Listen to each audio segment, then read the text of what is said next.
Hey folks, welcome back. Before we get started, I want to do a quick content note. Today we'll be talking about complex PTSD or CPTSD and how it shows up in my life. I won't be going into graphic detail, but if this topic feels heavy for you, please take care of yourself and step away if you need to. CPTSD isn't always dramatic or obvious. Sometimes it shows up as nightmares or avoidance or a nervous system that just learned to survive a little too well. Sometimes CPTSD shows up like someone who functions very well on the outside, but feels very unsafe on the inside. I'm sharing this not as a mental health professional, but as someone who lives with and copes with CPTSD every day and has learned how to manage it over time. My hope is that if you see yourself in any of these stories, that you'll feel a little less alone and maybe walk away with a few tools that can help. Everyone's healing journey looks different. I fully understand that, and I'd love to hear how you've coped in your own ways. So what is CPTSD? According to the Cleveland Clinic, complex PTSD can develop after long-term or repeated trauma. It can involve things like anxiety, nightmares and flashbacks, avoidance, heightened emotional reactions, and difficulty with relationships. Examples of chronic trauma include things like long-term childhood abuse. It can include domestic violence, human trafficking, people who go to war, and ongoing community violence. While CPTSD is often associated with childhood trauma, adults can develop it as well. And that's important because there's still a huge misconception that PTSD only comes from people who are involved in war. So what's my story? I actually knew that I had CPTSD long before I was ever officially diagnosed in early 2020. For most of my life, I'd been able to manage my symptoms and anxieties without medication. It wasn't until a couple years ago that I actually experienced some really severe bullying and hostile work environment that my symptoms were triggered so intensely and I was having such intense panic attacks and anxiety attacks that I had to start anti-anxiety medication for the first time. And that helped me stabilize enough to function again. So today I want to share with you what CPTSD looks like for me and how I've been able to manage it. So how does CPTSD show up for me? Well, number one, I have a lot of nightmares. I often dream about my abuser. Sometimes they are reenactments of things he's done to hurt me, or often even more frequently, it's that I'm stuck in my childhood home again. In those dreams, I'm usually thinking, why am I here? I thought I got myself out of this place. If I'm partially lucid, I might think things like, wait a minute, I could have sworn I bought a house. Why am I in this house again? Or how am I back here? Or wait a minute, I'm married. There is no reason I should be living in my childhood bedroom again and not allowed to leave. Something is wrong. This is not okay. And I'm laughing, but in those dreams, it's very real. And somehow in those dreams, there's always a reason that I'm not allowed to leave. And it can be very intense. And so that feeling of being trapped in my childhood is probably my most frequent nightmare. The second thing is that I can't sleep in darkness very well. Complete darkness, for some reason, makes the nightmares so much worse. At one point, my nightmares were so vivid and intense that they were following me into waking life. So for example, several times I dreamt that I was being attacked, and I would literally leap out of bed and I'd be fighting this perceived attacker or intruder until I ran outside, and the light from my exterior cameras and house lights is what actually woke me up. And I'd be outside in my PJs going, oh my God, that was a dream. So after this happened several times, I was trying to figure out how to solve it. I couldn't fix the nightmares, but what I realized is that I could get a small nightlight. And that small nightlight, that tiny little bit of light in the room, helped me so much.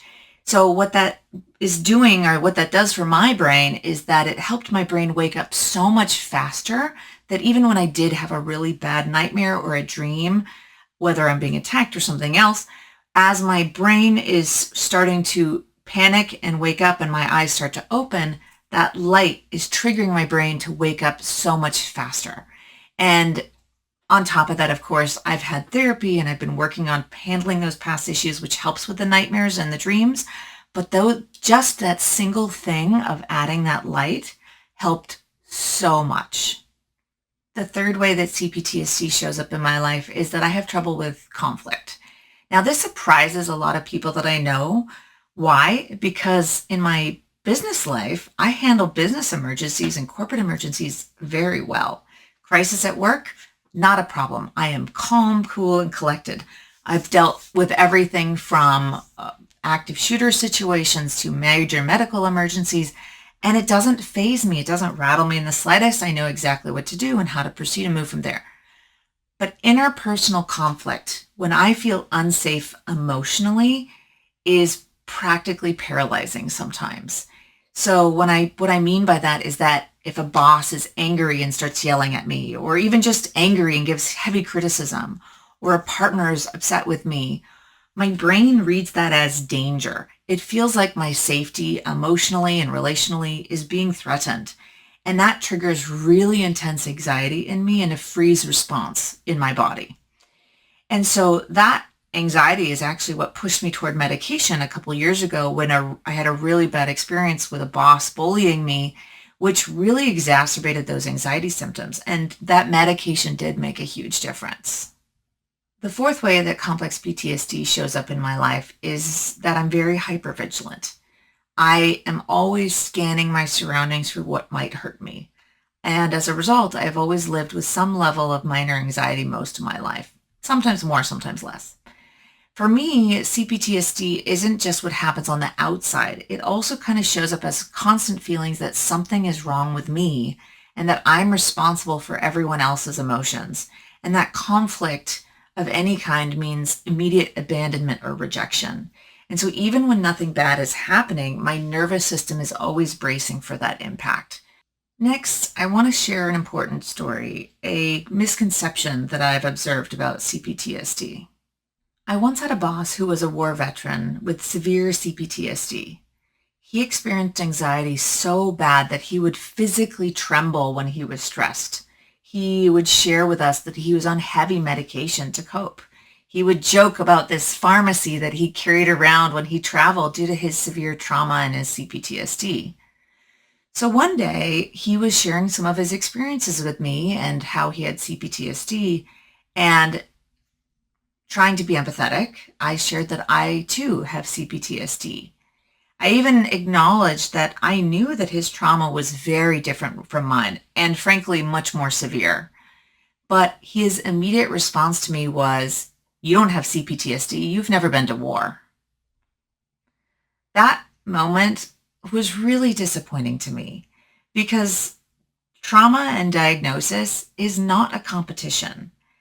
Long-term trauma causes long-term nervous system damage, whether it's from being in war or from your childhood home. And minimizing one because it doesn't look like the other is incredibly dismissive to those victims. And while I personally was okay in that moment, minimizing someone's trauma if they're trying to reach out or get support could be really damaging to that person who's being discredited. So how common is CPTSD really? Well, according to the National Institute of Mental Health, about 3.6% of the US population experienced some form of PTSD in the past year. It is more common in women than men. That number, that's millions of people. So when we reduce PTSD to only veterans, what we're doing is we're silencing a huge group of survivors. So how do I manage my CPTSD? Here are some tools that have helped me over the years. One is belly breathing or deep breathing. Trauma often keeps the body stuck in fight, flight, or freeze. And what slow breathing does, it activates the parasympathetic nervous system, which tells your body, you're safe right now. So deep breathing and belly breathing helps me a lot when I'm feeling my mind get anxious or I'm starting to spin. The second thing I try to do is change my environment. If something is triggering me, I try to remove myself. Depending on what that trigger is, that could mean leaving the room or walking away from the person or turning off a show or closing a browser tab. And I do realize that this is much harder to do in the workplace.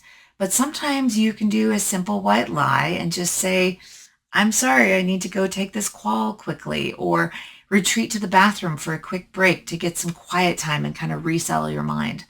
Sometimes I find that all I really need is just a minute to reset and kind of decompress so that I can come back out and be clear again. The third thing is mental reframing or labeling. So another thing that helps me is when I can name what is happening in real time. So sometimes simply just reminding myself and saying to myself, this is a trauma response, Janae. I'm safe right now. Remember, this is trauma. You are safe. And it helps separate kind of that present moment from the past.